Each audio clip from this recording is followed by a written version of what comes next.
This week, Madam President, is the 75th anniversary of the liberation of Auschwitz.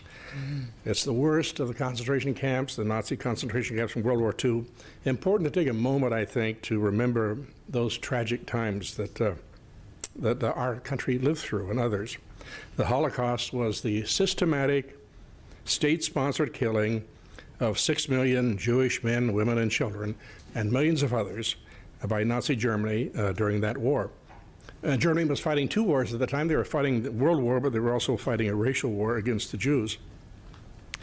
If you go back to Mein Kampf that Adolf Hitler wrote, he talked about what he called rational anti-Semitism.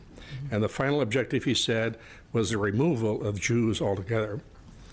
There are so many historical events in World War II in Germany at this time. Maybe you remember Kristallnacht was it was called the Night of the Broken Glass. Another very important one was in 1933 when thousands of Nazi students and professors stormed universities, university libraries, and this occurred in 30 cities and threw books of non-Aryans onto bonfires. 100 years before that, famous poet Heinrich Heine wrote, "Where one burns books, one will, in the end, burn people." The time between the burning of Jewish books and the Holocaust was only 8 years. This was always one of the most difficult times for me as a professor of history to talk to my students, my college students, about this time because it's so difficult to explain. First, because I grew up in Oregon and on the Oregon coast, and as far as I know, there are no synagogues on the Oregon coast, and I never met a Jewish student until I was in college. But secondly, because the horrors of racism, anti-Semitism, are just too terrible to think about, to contemplate. The 75th anniversary of the liberation happened around the world, but mainly it was at Auschwitz-Birkenau in Poland. Many of the participants of this solemn ceremony were survivors, frail, helped by friends or relatives. It took place at what was called the Wall of Death, where thousands of prisoners were lined up for execution. Before very long passes, Madam President, the witnesses to these crimes will be gone, and those horrors we have to accept can never be repeated. The ceremony at Auschwitz was the culmination of events around the world this last week.